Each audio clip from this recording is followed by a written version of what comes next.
चेतोदर्पणमार्जनं भवमहादावाग्निनिर्वापनं श्रेयः कैरवचन्द्रिकावितरणं विद्यावधूजीवनम् आनन्दं बुद्धिवर्धनं प्रतिपदं पूर्णामृतास्वादनं सर्वात्मस्नपनं परमविजयते श्रीकृष्ण संकीर्तनं नाम नामकारी बहुधा निज सर्वशक्तिस्तत्रार्पिता नियमितः स्मरणेन कालः एतादृशी तव कृपा भगवन् ममापि दुर्दैवमीदृशमिहाजनीनानुरागः तृणादपि सुनीचेन तरोरपि सहिष्णुना अमानिना मानदेन कीर्तनीयः सदा हरि न धनं न जनं न सुन्दरीं कवितं वा जगदीश कामये मम जन्मनि जन्मनीश्वरे भवताद भक्तिरहतु की त्वयि अयि नंद तनुज किंकरं पतितं मां विषमे भवाम्बुधो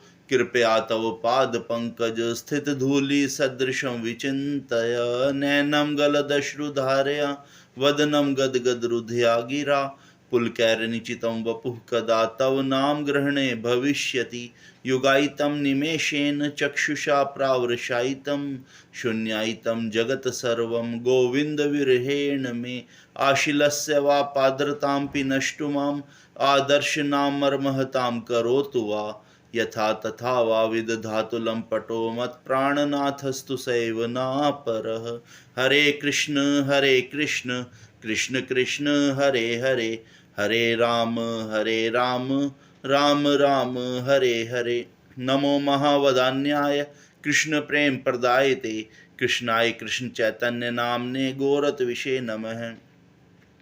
भगवान नाम के नाम में होने वाले 10 नाम अपराध।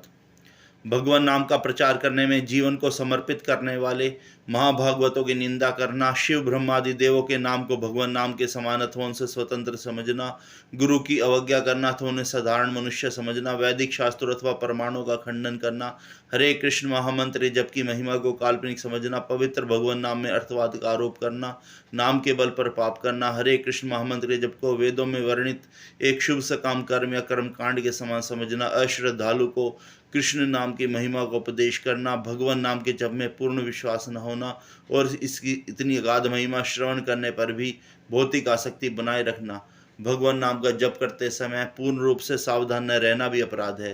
प्रत्येक वैष्णव भक्त को चाहिए कि इन 10 प्रकार के अपराधों से सदा बचकर रहे ताकि श्री कृष्ण चरण कमलों में प्रीति शीघ्र अति शीघ्र प्राप्त हो, जो मनुष्य जीवन का परम लक्ष्य है। ओम अज्ञानतिमिरान्धस्य ज्ञानाञ्जनशलाकया चक्षुरुन्मीलितं येन तस्मै श्रीगुरवे नमः।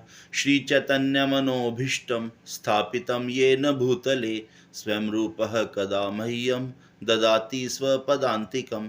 वन्देऽहं श्रीगुरो श्रीयुतपदकमलं श्रीगुरून् वैष्णवांश्च श्रीरूपं साग्रजातं सहगण रघुनाथान्वितं तं सजीवं साद्वैतं सावधूतं परिजन सहितं कृष्ण चैतन्य देवं श्री राधा कृष्ण पादान सहगण ललिता श्री विशाखान्वितांश्च।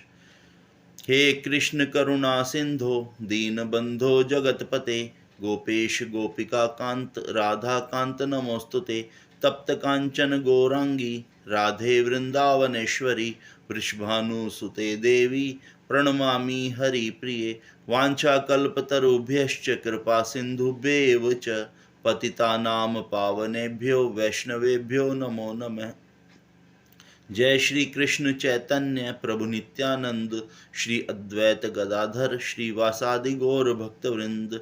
हरे कृष्ण कृष्ण कृष्ण हरे हरे हरे राम राम राम हरे हरे। ओम अज्ञान नमो विष्णुपादाय कृष्णप्रेष्ठाय भूतले श्रीमते भक्तिवेदांत स्वामिनीति नामिने। नमस्ते सारस्वते देवे गौरवाणी प्रचारिणे निर्विशेष शून्यवादी पाश्चात्य देश तारिणे।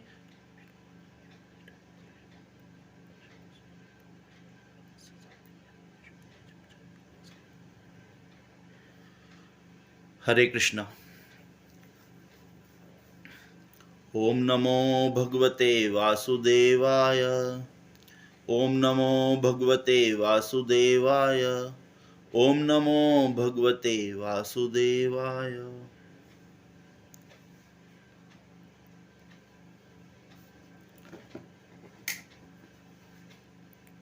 श्लोक संख्या 4।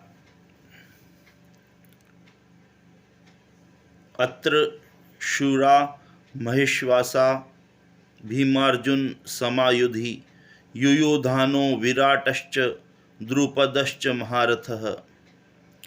इस सेना में भीम तथा अर्जुन के समान युद्ध करने वाले अनेक वीर धुरंधर हैं, यथा महारथी युयुधान, विराट तथा द्रुपद। तात्पर्य श्रील प्रभुपाद द्वारा। श्रील प्रभुपाद की जय। यद्यपि युद्ध कला में द्रोणाचार्य की महान शक्ति के समक्ष धृष्टद्युम्न महत्वपूर्ण बाधक नहीं था, किंतु ऐसे अनेक योद्धा थे जिनसे भय था। दुर्योधन इन्हें विजय पथ में अत्यंत बाधक बताता है, क्योंकि इनमें से प्रत्येक योद्धा भीम तथा अर्जुन के समान दुर्जेय था। उसे भीम तथा अर्जुन के बल का ज्ञान था, इसलिए वह अन्यों की तुलना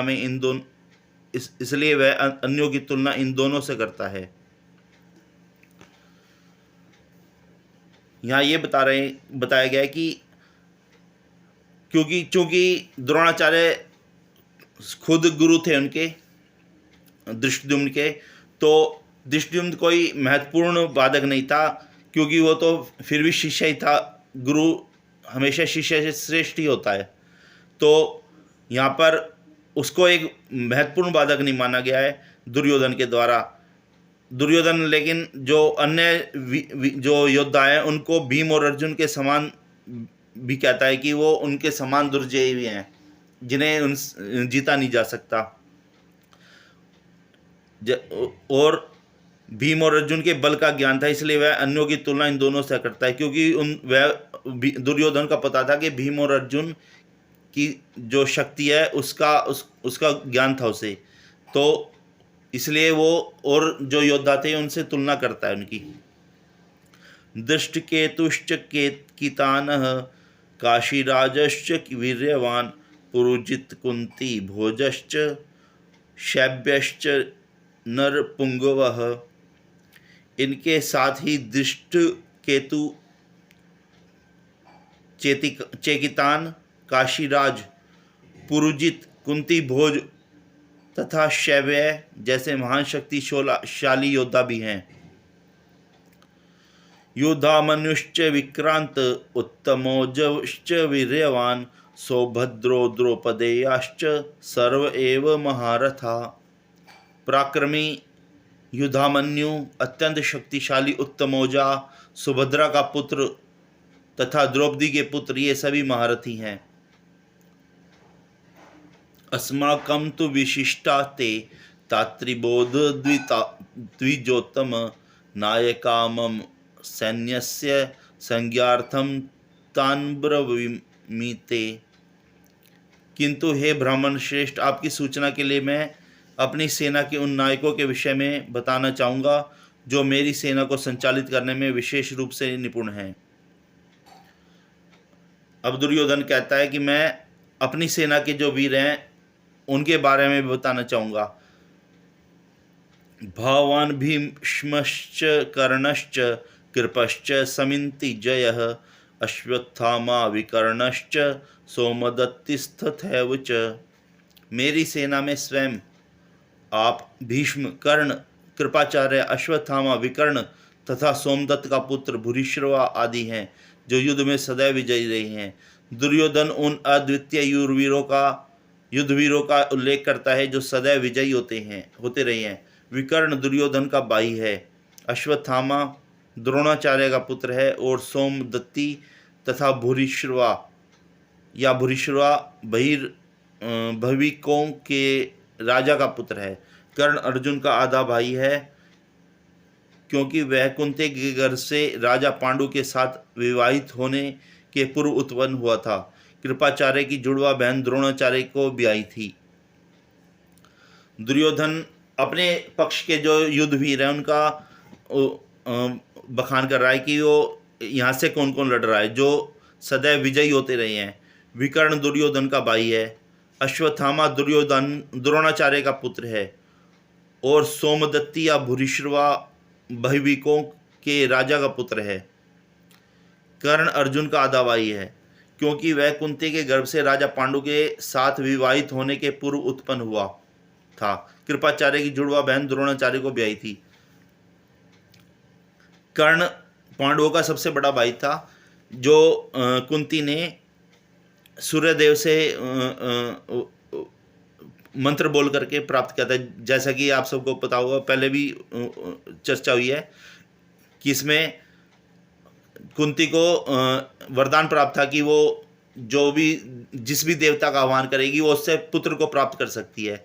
तो उसने यह टेस्ट करने के लिए कि मेरा ये मंत्र काम करेंगे या नहीं करेंगे, तो जब वो अविवाहित थी तब उसने सूर्यदेव का आह्वान किया। और सूर्यदेव ने जब उसने कहा कि मैं सिर्फ देखना चाहती थी कि ये वरदान काम करता है नहीं, केवल मैंने यही देखना था, लेकिन सूर्यदेव ने कहा कि मैं जब आया हूँ तो कुछ ना कुछ देकर ही जाऊँगा। तो वो उनको एक पुत्र प्रदान करते हैं जिसका नाम कर्ण था। तो आगे चल के वो जो है जगत के उससे बचने के लिए वो उसको नदी में भी बहा जाती है, जो कि बह कर के एक जो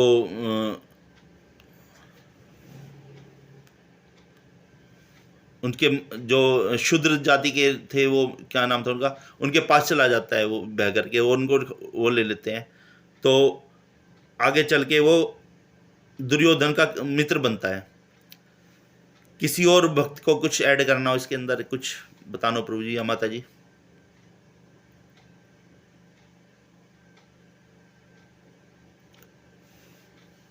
कोई बताना चाहे भक्त?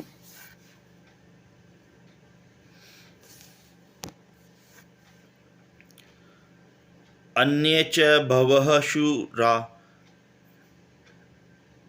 मदर्थे तत्तक्त जीविताः नाना शस्त्र प्रहरणा सर्वे युद्ध विशारदाः। ऐसे अन्य अनेक वीर भी हैं जो मेरे लिए अपना जीवन त्याग करने के लिए उद्यत हैं। वे विविध प्रकार के हथियारों से सुसज्जित हैं और युद्ध विद्या में निपुण हैं।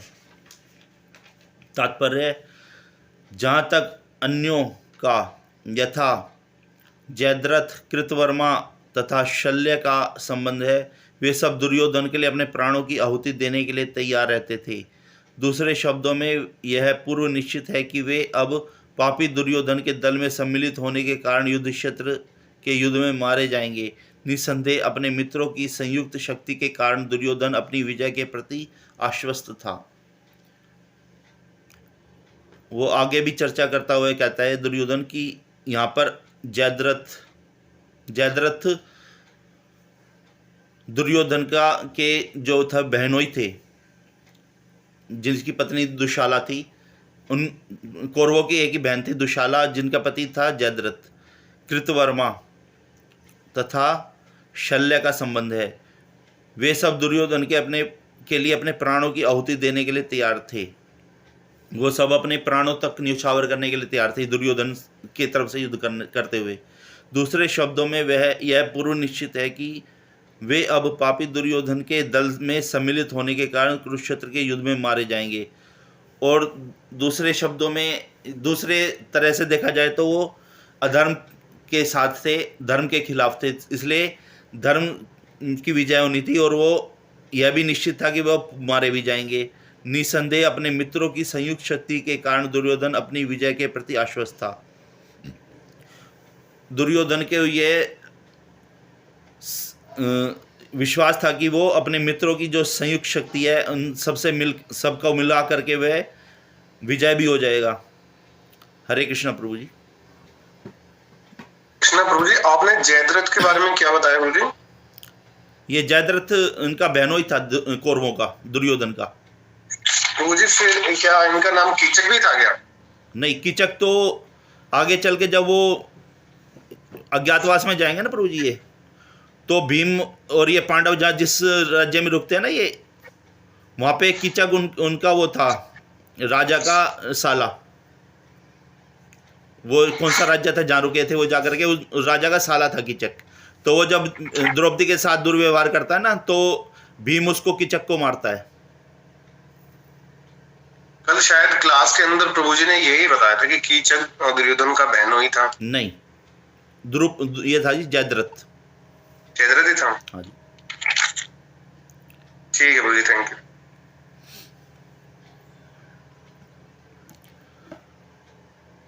अपर्याप्तम तदस्माकं बलम भीष्मर्भिरक्षितम पर्याप्तम त्विदमेतेषां बलम भीमाभिरक्षितम।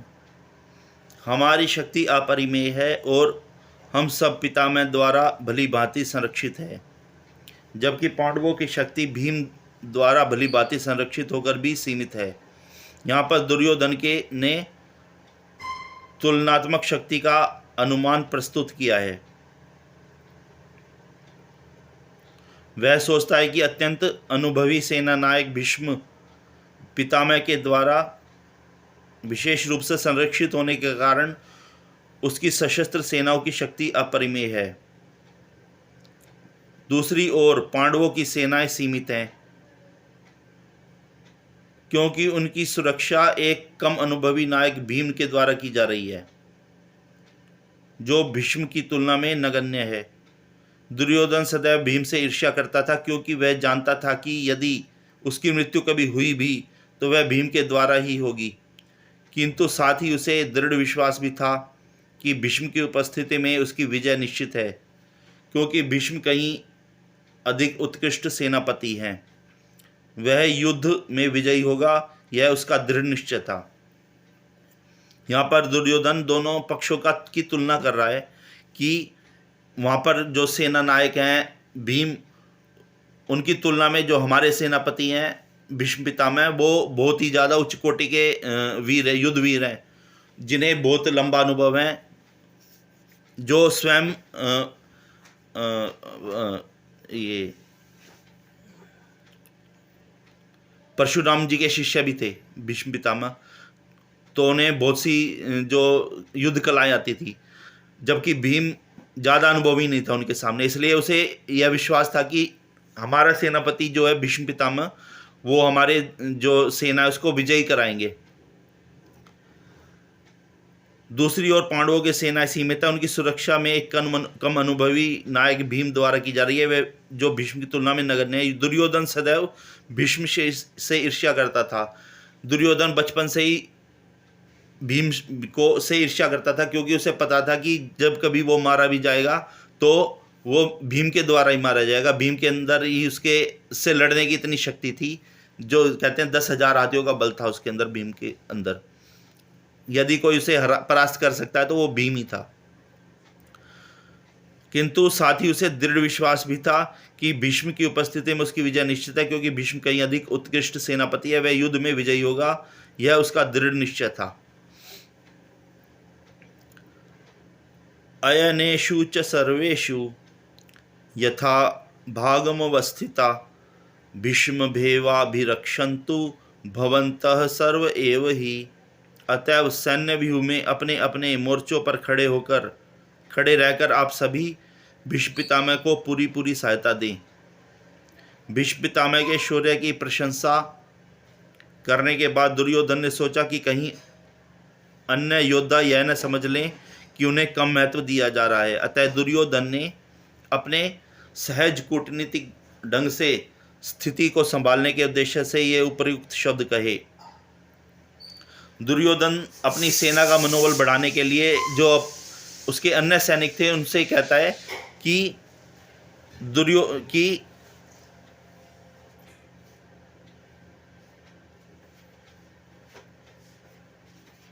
भीष्म पितामह निसंदेह महानतम योद्धा हैं, लेकिन वो विरुद्ध भी हो चुके हैं।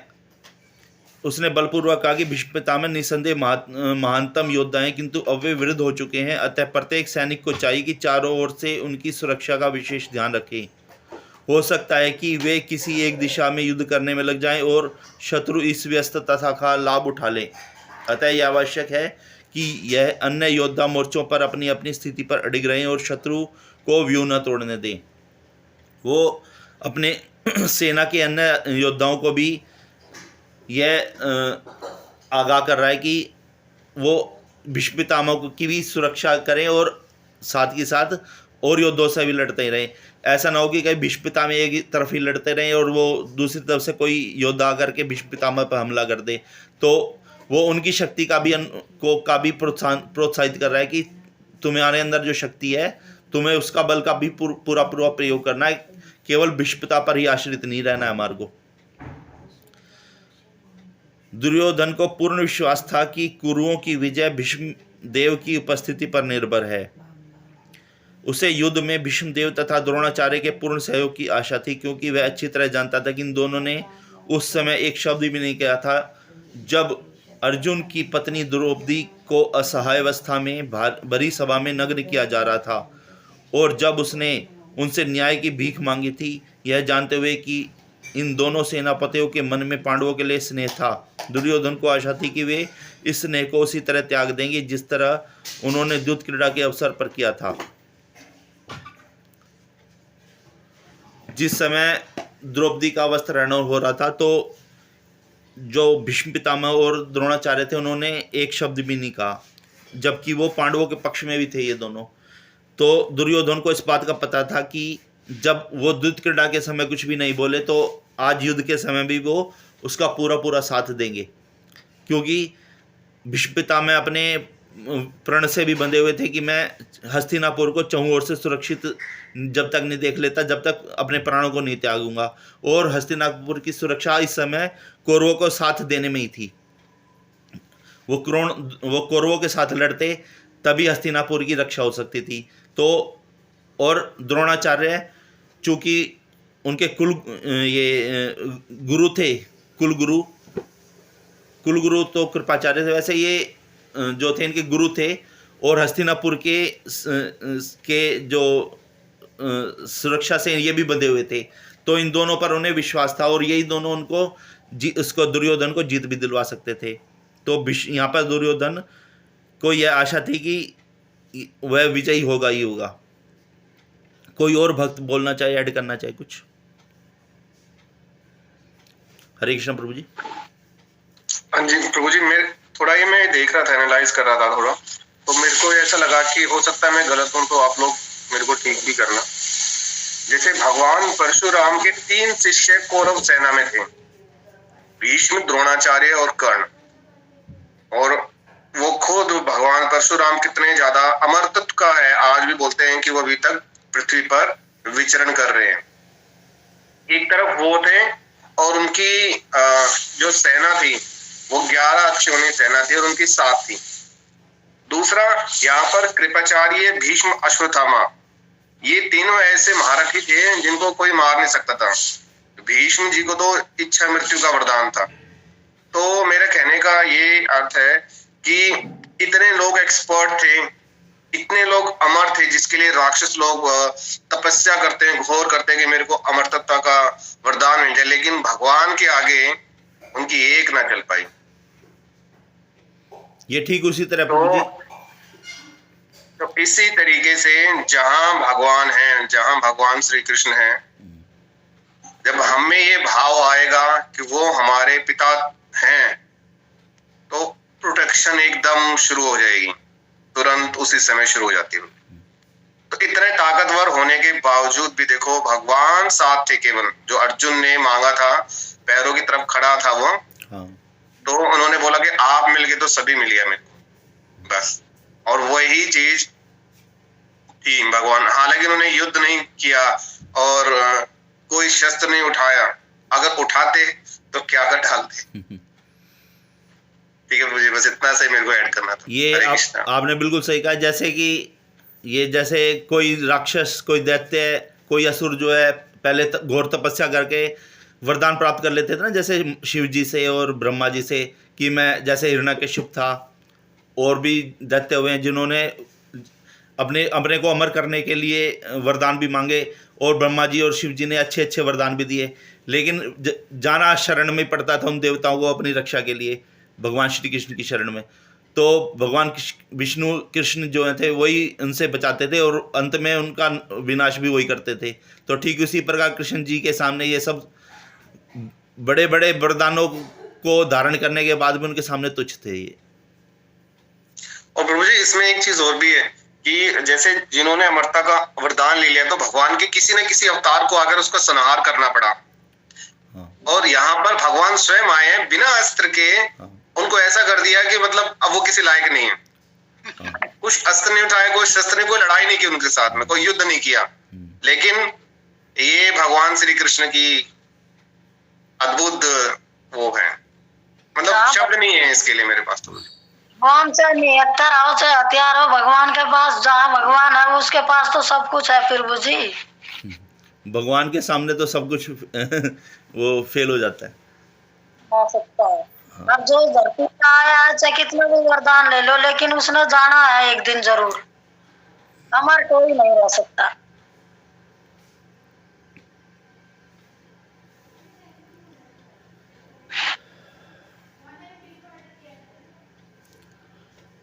तस्य संजनयर्हर्षं कुरु वृद्धः पितामह सिंहनादं विनद्योश्च संगम दधमो प्रतापवान। तब कुरुवंश के वयोवृद्ध परम प्रतापी एवं वृद्ध पितामह ने सिंह गर्जना की सी ध्वनि करने वाले अपने शंख को उच्च स्वर में बजाया, जिससे दुर्योधन को हर्ष हुआ। कुरुवंश के वयोवृद्ध पितामह अपने पौत्र दुर्योधन का मनोभाव जान गए। उसके प्रति अपनी स्वाभाविक दयावश उन्होंने उसे प्रसन्न करने के लिए अत्यंत उच्च स्वर से अपना शंख बजाया, जो उनकी सिंह के समान स्थिति के अनुरूप था। अप्रत्यक्ष रूप में शंख के द्वारा प्रतीकात्मक ढंग से उन्होंने अपने हताश पौत्र दुर्योधन को बता दिया कि उन्हें युद्ध में विजय की आशा नहीं है, क्योंकि दूसरे पक्ष में साक्षात भगवान श्री कृष्ण है। फिर भी युद्ध का मार्गदर्शन करना उनका कर्तव्य था और इस संबंध में वे कोई कसर नहीं रखेंगे। दुर्योधन समय समय पर जो है भीष्म पितामह के पास जाता और कहता कि आप अपने जो प्रिय पांडव हैं कभी उनके पक्ष में तो नहीं हो जाएंगे। उसे ये शंका थी और वो बार बार उनको ये दर्शाता भी था कि कहीं आप मुझसे मेरे पक्ष में न लड़कर कहीं ऐसा तो नहीं है दिखा मुझे मेरे साथ रहे हैं कि मैं लड़ रहा हूँ आपके साथ और आप पक्ष में लड़ें पांडवों के साथ। तो ये शंका दूर करने के लिए भीष्म पितामह ने अपना जो शंख था उसे बड़ी तेज सिंह गर्जना के साथ बजाया, जिससे कि उस जो दुर्योधन है उसे ये विश्वास हो जाए कि मैं ऐसा नहीं करने वाला हूँ, मैं तुम्हारी तरफ से लड़ रहा हूँ। क्योंकि भीष्म पितामह का झुकाव शुरू से ही पांडवों की तरफ रहा था, पांडवों विशेषतया अर्जुन से। तो उसे यह संदेह था दुर्योधन को कि कहीं भीष्म पितामह लड़ तो मेरे साथ रहे हैं, कभी वो ऐसा तो नहीं है कहीं विजय पांडवों को दिलाने के लिए ये युद्ध लड़ रहे हो। तो उसने भीष्म पितामह ने उसकी शंका को दूर करने के लिए सिंह गर्जना के साथ शंख बजाया और यह विश्वास दिलाया कि वो इस युद्ध में उसकी तरफ से युद्ध कर रहे हैं और कोई कसर नहीं छोड़ेंगे। ततः शंगाश्च भैर्यश्च। हरे कृष्णा। फिर मुझे इसमें मैं कुछ थोड़ा सा ऐड करना चाहूंगी। हरे कृष्णा, प्रणाम सभी को। फिर मुझे जैसे पितामह को तो पता था, अब जहाँ विजय किसकी इसमें बताया ना ये कि उन्होंने युद्ध में विजय की आशा नहीं थी। पितामह को पता था कि ये युद्ध तो मतलब हारेंगे दुर्योधन, तो जहाँ भगवान श्री कृष्ण है जीत तो वहीं होगी। हाँ, तो इसमें लिखा है ना ये जो कि विजय की आशा नहीं है, कि पितामह को विजय की आशा नहीं थी। फिर क्योंकि दूसरे पक्ष में साथ भगवान कृष्ण है, फिर भी युद्ध का मार्गदर्शन करना, फिर भी उसने युद्ध किया कि उसका कर्तव्य था। उसने इस पालन से युद्ध किया कि उसका कर्तव्य था ये, और इस बंधन से वे कोई कसर नहीं छोड़ेंगे। इसमें वे कोई मतलब उसने अपनी ओर से सारी मतलब प्रयास करे है युद्ध करने का, पर उसने पता था कि जहाँ भगवान श्री कृष्ण है विजय तो वही है। हाँ, क्योंकि वो बहुत बड़ा भगत था कि श्री कृष्ण का भी पितामह। हरे कृष्णा। हाँ, वो तो युद्ध करना प्रतिज्ञाबद्ध थे। हाँ, उनको ये पता था कि ये युद्ध तो जीतना ही नहीं है हमारे को, क्योंकि हम अधर्म के से की तरफ से लड़ रहे हैं, लेकिन उन्होंने वो प्रतिज्ञा से बंधे हुए थे। प्रतिज्ञा में बंधे थे। हाँ। हरे कृष्ण प्रभु जी। हरे कृष्ण प्रभु जी।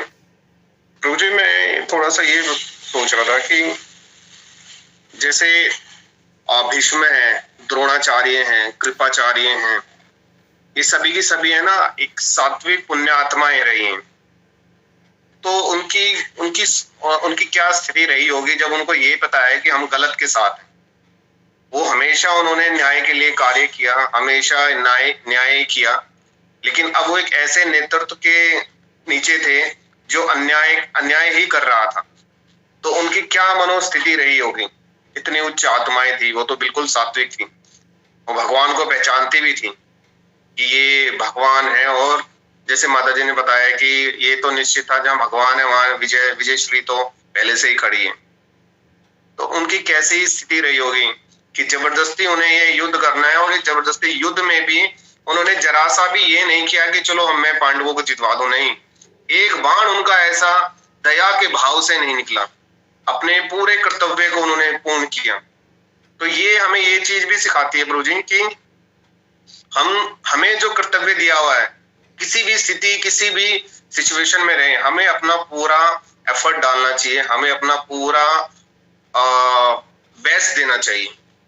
और जैसे कि हम गीता में बोलते भी हैं कि भगवान के हाथ में ही रिजल्ट है। पेड़ को सींच तो सकते हैं, उसकी देखभाल तो कर सकते हैं, लेकिन फल जो मिलेगा ये तो ऊपर वाले के हाथ में। फल मिलाने में समय लगेगा प्रभु जी। हाँ जी माता जी, क्या समय फल मिलन में टाइम लगेगा। अपने कर्तव्य पूरा करना है, वो करो जैसे भगवान की मर्जी और जैसे करेगा। और प्रभु जी, जैसे माता जी बोल रहे हैं कि फल में मिलने में समय लगेगा, तो जब महाविष्णु एक सांस लेते हैं तो अनंत ब्रह्मांड निकल जाते हैं, और जैसे ही वो सांस को वापस लेते हैं तो वही ब्रह्मांड अंदर भी चले जाते हैं। और हमारा जो सांस लेना है और सांस ये छोड़ना है, 1 मिनट में कितनी बार हो जाता है? 60 के आसपास हो जाता है। वो 52 टाइम्स हम मतलब सांस लेते और ऐसे करते हैं, एक प्रोसेस होता है 52 टाइम्स। तो उनका एक मतलब हमारे क्या इसकी तुलना नहीं की जा सकती, उस समय की तुलना की। उनका 1 सेकंड या 1 मिनट हमारे पता नहीं कितने वो कितने ब्रह्मा निकल जाते होंगे उनके एक मिनट के अंदर, अनंत ब्रह्मा निकल जाते होंगे। तो हमारी तो फिर वैल्यू ही क्या है? भगवान के सामने तो हम कुछ भी नहीं है। हम जो भी सांस ले पल पल में हमारी उम्र जो है वह कम होती जा रही है। सांस हाँ, ये हर एक क्षण में हमारी आयु घटती जाती है, घटती जा रही है। हर क्षण में हमारा शरीर भी परिवर्तन होता है माता जी। हाँ, परिवर्तन होता है। ये साइंस ने भी बोला है, ये साइंस ने भी एनालाइज किया है कि हमारे तथ्यों को जाना कि क्या ये जो बोलते हैं इंडियन, इनका कुछ है भी है, ऐसे ही बोलते रहते हैं। लेकिन उन्होंने भी देखा कि हाँ, हर क्षण में हमारे शरीर के अंदर चेंजेस आते हैं, हर क्षण हम बदलते हैं। एक बार एक लेक्चर था प्रभु जी का, तो उन्होंने जन्मदिन के बारे में बताया कि जन्मदिन आ रहा है। तो भौतिकता में बोलते हैं कि आप इतने इयर्स ओल्ड हो गए, आप 17 साल के हो गए, आप 45 इयर्स ओल्ड हो गए, आप 60 इयर्स ओल्ड हो गए। मतलब इसके कहने में जो ओल्ड शब्द आ रहा है, ये बता रहा है कि हम पुराने हो गए। लेकिन कृष्णा भावना भावित में क्या है, हमने 45 साल या 60 साल का एक पीरियड कंप्लीट कर लिया एक योनि में। अब हम दूसरे स्टेप की तरफ बढ़ रहे हैं, यानी कि हम भगवान के और पास जाने की तरफ बढ़ रहे हैं। भौतिक जीवन में हम खुशी मनाते हैं इस चीज की, और आध्यात्मिक दृष्टि से देखें तो इन सालों में हमने किया क्या क्या उपलब्धि प्राप्त की, कि हमने भगवान की कितनी भक्ति की, या उनको खुश करने के लिए हमने क्या क्या किया, करा नहीं करा। ये जबकि आध्यात्मिक दृष्टि से हम बहुत पिछड़े हुए हैं, और भौतिक दृष्टि से हम उसकी उपलब्धि मना रहे हैं उसकी।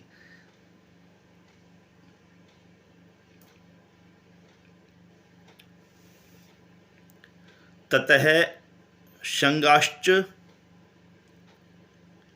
भेयश्च पणवानक गोमुखः सहसैवाभ्यहन्यन्त सशब्द स्तुमूलो भवत।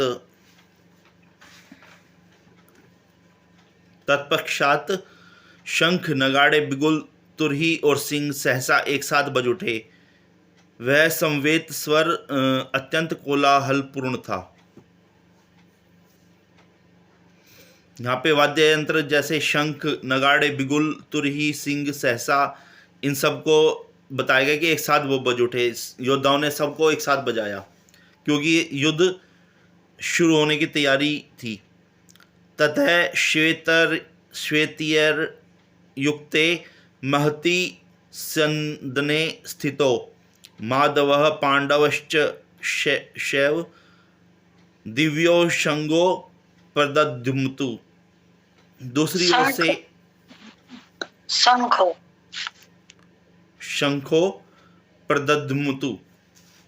दूसरी ओर से श्वेत घोड़ों द्वारा खींचे जाने वाले विशाल रथ पर आसीन कृष्ण तथा अर्जुन ने अपने अपने दिव्य शंख बजाए। भीष्मदेव द्वारा बजाए गए शंख की तुलना में कृष्ण तथा अर्जुन के शंखों को दिव्य कहा गया है। दिव्य शंखों के नाद से यह सूचित हो रहा था कि दूसरे पक्ष की विजय की कोई आशा न थी क्योंकि कृष्ण पांडवों के पक्ष में थे। भीष्मदेव ने जो शंख बजाया उसको सिंह गर्जना के साथ बजा हुआ शंख कहा गया है। लेकिन जब भगवान कृष्ण और अर्जुन के शंख बजे तो उनके सामने वो भी शंख की ध्वनि भी हल्की पड़ गई। यहाँ पर ये बताया गया है क्योंकि वो उन दोनों के जो शंख थे वो दिव्य शंख थे, क्योंकि वो भगवान श्री कृष्ण का स्वयं का शंख था एक तो, और दूसरा उनका एक महान भक्त अर्जुन था जो उनका शंख था। तो उन दोनों की ध्वनि जो थी दिव्य थी, और उस दिव्य ध्वनि के सामने जो भीष्म पितामह का शंख था उसकी ध्वनि फीकी पड़ जाती है। जयस्तु पांडुपुत्राणाम येषां पक्षे जनार्दनः। जय सदा पांडु के पुत्र जैसों की होती है क्योंकि भगवान श्री कृष्ण उनके साथ हैं, और जहाँ जहाँ भगवान विद्यमान है वहीं वहीं लक्ष्मी जी भी रहती हैं क्योंकि वे अपने पति के बिना नहीं रह सकती। अतः जैसा कि विष्णु या भगवान कृष्ण के शंख के द्वारा उत्पन्न दिव्य ध्वनि से सूचित हो रहा था, विजय तथा श्री दोनों ही अर्जुन की प्रतीक्षा कर रही थी। भगवान श्री कृष्ण स्वयं भगवान थे जो कि विजय का सूचक था, और जो उनकी अर्धांगिनी है, जो उनकी पत्नी है लक्ष्मी माता, वो हमेशा भगवान कृष्ण के साथ ही रहेंगी, ये भी निश्चित था। तो जो विजय के साथ श्री थी वो साथ ही थी। अतः यहाँ पर यह बताया गया कि जो पांडु के पुत्र थे वो कितने भाग्यशाली थे कि वो महान भक्त होने के कारण भगवान और उनकी जो पत्नी जो लक्ष्मी माता थी वो दोनों उनके साथ थे, और जहाँ ये दोनों हो तो विजय निश्चित ही है। इसके अतिरिक्त जिस रथ में दोनों मित्र आसीन थे वह अर्जुन को अग्नि देवता द्वारा प्रदत्त था।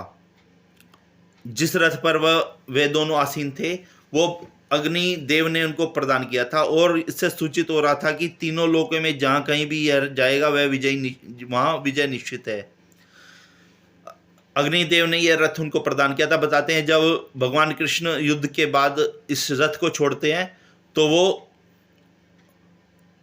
अग्नि में दोबारा समावित हो जाता है, अग्नि में ही जल जाता है वो दोबारा, अग्निदेव उसे वापस ले लेते हैं। तो जहाँ ये भगवान श्री कृष्ण स्वयं उनकी पत्नी लक्ष्मी जी और विजय रथ तीनों साथ थे, तो यहाँ विजय अर्जुन की निश्चित बताई गई है। कोई भक्त इसमें ऐड करना चाहे कोई? हाँ माता जी। हरे कृष्णा प्रभु जी, इसमें जो है जो दिव्य रथ प्राप्त हुआ था अर्जुन को, वो जब तो वो उनको कैसे प्राप्त हुआ था इसके बारे में बताया गया कि जो अर्जुन है जो इंद्र देवता है, सॉरी प्रभु जी, जो अग्नि देवता है, उनको एक बार जैसे है ना अजीर्ण रोग हो गया था, तो ब्रह्मा जी के पास जाते हैं। तो ब्रह्मा जी से पूछते हैं कि भाई मैं कैसे ठीक होऊंगा। तो क्योंकि वो उनको अग्नि जलाने से वो जैसे जो हवन होता है, हवन की जो घी होता है उससे ज्यादा वो भगवान इंद्र वो अग्नि देवता ही को प्राप्त होता है। तो वो बोले थे कि उससे उनको है ना जैसे होते ना, तो वो हो गया था। तो वो बोले इसको ठीक करने के लिए भाई ब्रह्मा के पास जाते। तो ब्रह्मा जी ने कहा कि वो जो खांडव वन है जहाँ पे जो इंद्रप्रस्थ बनाया था पांडवों ने, तो वहां मतलब वो वन है, उसके आसपास वन है, उसमें अग्नि जला दो और फिर तुम्हारी जो ये है अजीर्ण का जो रोग है वो ठीक हो जाएगा। जैसे ही वो अग्नि देवता वहां पे अग्नि जलाते तो इंद्र देवता बारिश कर देते। तो वही है जो जंगल की आग है वो सिर्फ बारिश से ही बुझ जाती, तो अग्नि जलने ही नहीं देते। तो फिर वो फिर दोबारा जाते हैं ब्रह्मा जी के पास। तो ब्रह्मा जी कहते हैं कि ना जब फिर पांडव वहां पे आ गए थे तो बोले कि वहां पे है ना अर्जुन है उसके पास जाओ। तो जो अग्नि देवता है वो ब्राह्मण का वेश धारण करके फिर अर्जुन और भगवान श्री कृष्ण होते हैं वहां उनके पास जाते हैं कि मेरी रक्षा करो, मेरे को ऐसे ऐसे है। तो फिर वो बोलते हैं ठीक है। तो फिर जो है अर्जुन फिर उसमें अग्नि जलाते हैं, क्योंकि जो वो था वो इंद्र इसलिए अग्नि नहीं जलाने देता था। जो तक्षक नाग था वो उनका मित्र था इंद्र देवता का। तो वो अपने मित्र की सहायता, क्योंकि जब आग लगेगी तो जो अन्य जीव है वो सब भी जलेंगे, और तक्षक नाग भी वहीं रहता था। तो फिर तक्षक नाग को भी फिर वहां से उनको जो छोड़ना पड़ा जब अर्जुन ने अग्नि जलाई थी ना। और जो था जो तो फिर जब अग्नि देवता फिर जो अग्नि जलाई तो उससे उनका जो रोग है वो ठीक हो गया। तो अग्नि देवता ने प्रसन्न होकर फिर अर्जुन को जो दिव्य रथ था वो प्रदान किया था। इसलिए जो भगवान जो देवताओं के अग्नि देवता के द्वारा दिया गया था रथ, इसके विषय में बताया गया कि इसलिए अग्नि देवता ने अर्जुन को वो रथ दिया था। और जो तक्षक नाग जो डसा था परीक्षित महाराज, वो भी तो उसी ने डसा था ना प्रभु जी। हाँ ये वही है शायद माता जी। हाँ हाँ तक्षक वो ये, क्योंकि उन्होंने ना फिर जब तक्षक ने फिर बोला था जब वो यहाँ से छोड़ के गया था ना इसको खांडवन को, जब उसने छोड़ा, क्योंकि जब आग जल लग गई थी तो इसलिए फिर उसने कहा था कि मैं मतलब तुम्हारे जो आगे हैं उसमें डसूंगा, क्योंकि अर्जुन को तो वैसे भी नहीं मार सकता था। तो इसलिए फिर तक्षक नाग ने उनके जो परीक्षित महाराज थे उनको डसा था। हरे कृष्ण। इस बात का तो पता भी नहीं था हमारे को जो आपने बताया माता जी, बिल्कुल। फिर बुझी ने बताया था ना, कल क्लास में भी बताया था ये। अच्छा, मैं गया नहीं था माता जी। हाँ सुबह जो 12 बजे क्लास ली थी निमाय फिर बुझी ने भी बताया था ये। हाँ जी। हाँ मैंने अटेंड नहीं की थी क्लास में। हाँ तो इसलिए तो। और इससे इन घटनाओं से भी पता चलता है शुरू से ही जो है भगवान पांडवों के साथ थे, क्योंकि वरदान सभी वरदानों से लैस थे ये जो पांडव थे। जैसे कि अग्निदेव ने उनको रथ दिया, आगे चल करके जैसे उसमें शायद इसमें आएगा भी कि इंद्रदेव से भी उनको कई कुछ अस्त्र शस्त्र मिले हुए थे। शिव जी ने भी उनको पाशुपत अस्त्र दिया था। तो सभी पांडवों के साथ मतलब भगवान शुरू से ही थे, जो अलग अलग देवताओं से वो वरदान या जो थे अस्त्र शस्त्र प्राप्त कर रहे थे। जैसा कि आपने बताया माता जी, ये रथ इस तरह से प्राप्त हुआ, तो रथ भी उनको देवता ने दिया था, अग्निदेव ने। तो यहाँ पे ये बताया गया कि पांडवों की जो विजय थी वो निश्चित थी, क्योंकि भगवान का आशीर्वाद उनके साथ था। महान भक्त थे क्योंकि पांडव सब, इसलिए तो उदाहरण देते हैं ना फिर वो बताते हैं ना आप जिसके माता पिता बच्चों के साथ है कहीं भी तो वो निडर हो जाता है, उसको मतलब डर नहीं रहता। तो इसलिए पांडवों के पास तो माता पिता दोनों ही साथ थे, महालक्ष्मी और कृष्ण भगवान, तो वो निडर थे। उनको पता था कि भगवान हमारे साथ है तो हमारे पास सब कुछ है और हम उनको हरा भी सकते हैं। बिल्कुल सही कहा। का साथ दे रहे थे, वह धर्म का साथ नहीं दे रहे थे। भगवान तो जहाँ वहाँ रहेगा जहाँ धर्म है, सच्चाई है। माता और पिता दोनों साथ थे पांडवों के। हाँ जी। तो इसलिए निडर थे। जब कोई बच्चा बाहर जाता है तो उसके माता पिता साथ होता तो उसको पावर बढ़ जाता है ना, मेरे माता पिता मेरी सहायता करेगा, कोई कुछ कहेगा तो। बिल्कुल माता जी। तो वो इसलिए ही पांडव भी तो निडर थे। हरे कृष्ण।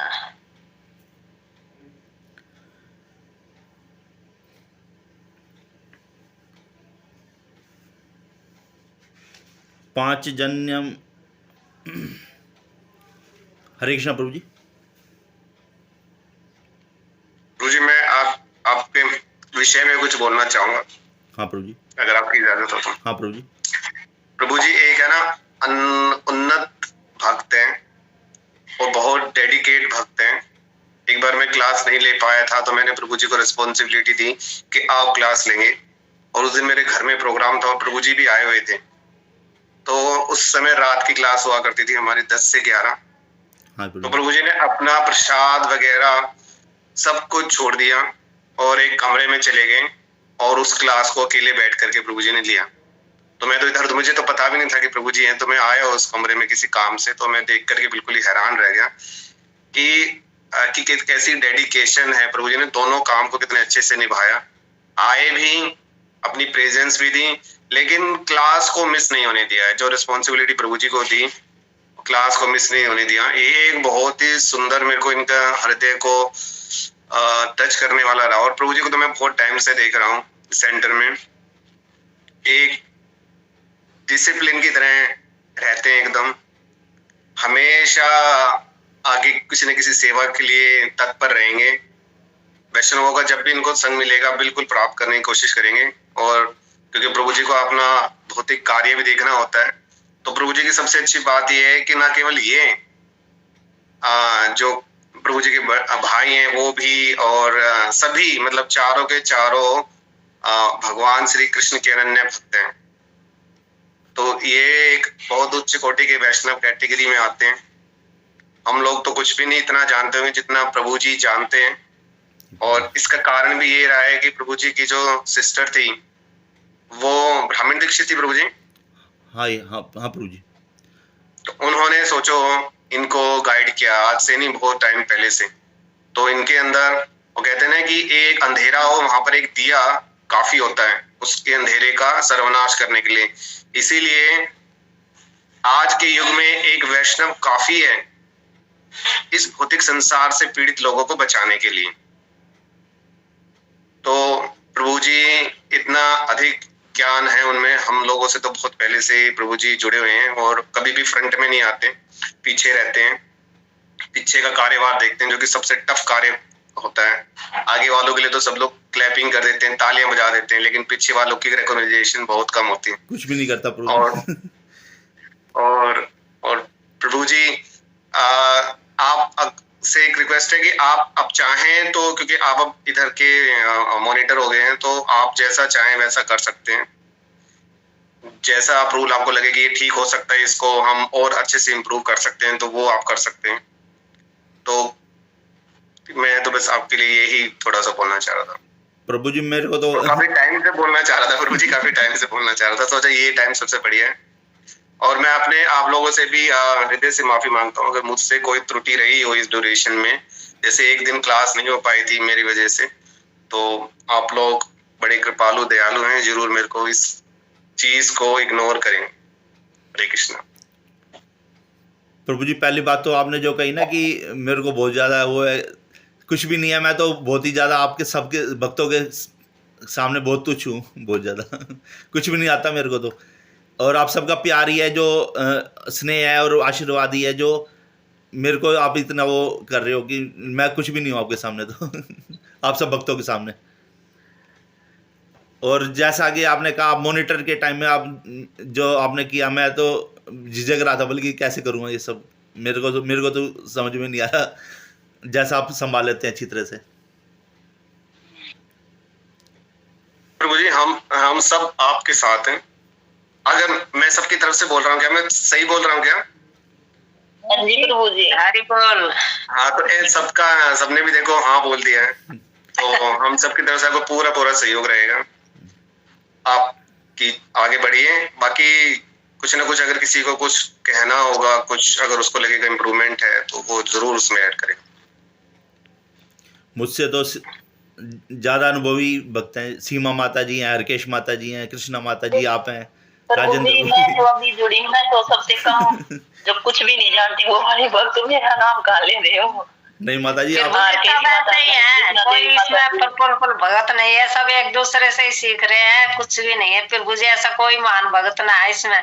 आपको कुछ ऐड कर सके, कुछ ले सके, कि बता सके। हम तो कतई नहीं माला, हमने तो ये कैसे चलाना भी नहीं आएगा। हम तो कैसे मॉनिटर बनेंगे, हमें तो सोच सोच कर चिंता हो रही है।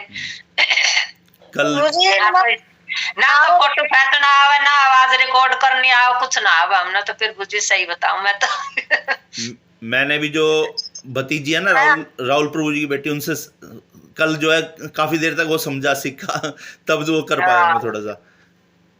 चलो हो तो गया आपसे। माता जी मैं आपको बोल रहा था ना कि हम लोगों को ये करना पड़ेगा, है ना। देखो प्रभु जी की वाइफ्स मेरे तक आ गई थी, मेरी कोई बात नहीं हुई थी उनसे, तो ये आप लोगों को सीखना ही होगा। आगे चल के आप लोग इसको एक्सपेंड करोगे, बढ़ाओगे। अगर आप ये नहीं है, ये चीज तो अब बहुत जरूरी होगी। जैसे एक बार मेरे को याद है, मैं पढ़ता था तो कंप्यूटर इंट्रोड्यूस किए गए थे बैंकिंग में, हर लाइन के अंदर के कंप्यूटर आएंगे, तो सब लोग कह रहे थे भाई नौकरियां चली जाएंगी, कैसे होगा। इतनी लंबी लंबी लाइन में लोग लगे रहा करते थे कि भाई अगर उसको पैसे निकलवाने हैं तो 1 घंटा पहले वो जाता था, लाइन में लगता था, तब उसका बारी आती थी। जैसे ही बारी आती तो क्लर्क साहब बोलते मैं अभी आया, मेरे चाय का टाइम हो गया। ठीक है, तो इस तरीके की सिनेरियो थे और हम लोग बहुत खुश थे। लेकिन जैसे कंप्यूटर आए तो प्रतिकार होना शुरू हो गया कि जॉब्स खत्म हो जाएंगी, ये हो जाएगा, फला हो जाएगा, धमाका हो जाएगा। लेकिन आज के डेट में कंप्यूटर हमारी इतनी ज्यादा सहूलियत बन गए हैं कि अगर हम बैंक में जाएं तो हमारा मिनटों में काम हो जाता है। ये क्या है, सुविधा है। लोगों ने एक्सेप्ट नहीं किया, लेकिन अब वो पूरी तरह से एक्सेप्ट कर पा रहे हैं। तो यही चीज इस टेक्नोलॉजी के साथ है कि हमें भी इसे एक्सेप्ट करना पड़ेगा। या तो हम रोते रहें और या हम करके दिखाएं। तो एक कृष्ण भक्त रो नहीं सकता, वो तो करके ही दिखाएगा। और अगर हम ऐसा नहीं कर रहे हैं तो कहीं ना कहीं हम भगवान को पीछे छोड़ रहे हैं। और हम पीछे छूट जाए चल जाएगा, लेकिन भगवान को भी पीछे नहीं छूटने चाहिए। फिर बुझी हम तो जो कुछ भी है फिर भूपाद पर गुरु महाराज पर निर्धारित है, जो कुछ वो सिखाएगा हम वही सीखेंगे। बस उसका ही हमारा सारा। इसीलिए उन्होंने ये प्रबंध किया है कि हम लोग एकत्र हुए हैं। अगर अभी भी हम अपने गुरु महाराज के निर्देशों को नहीं समझ पा रहे हैं तो हमें फिर से सोचना पड़ेगा।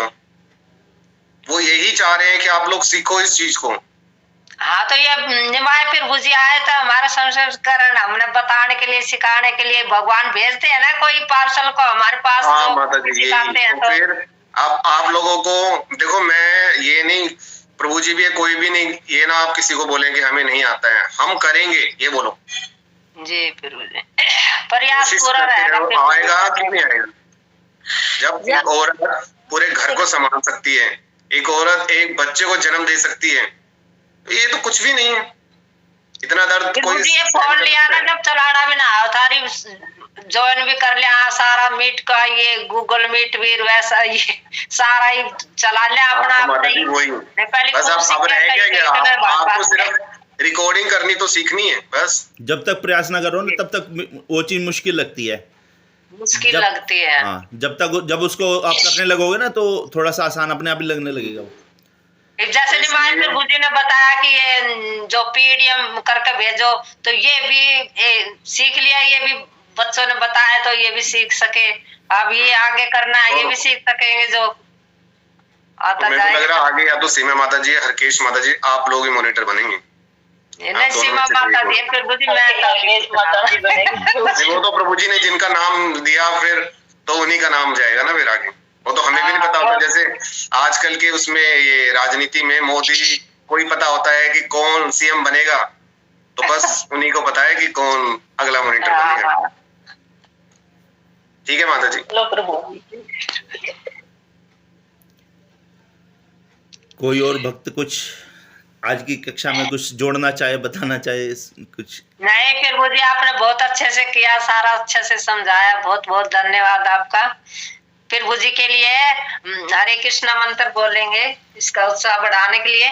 हरे कृष्णा कृष्णा कृष्णा हरे हरे, हरे राम राम राम हरे हरे।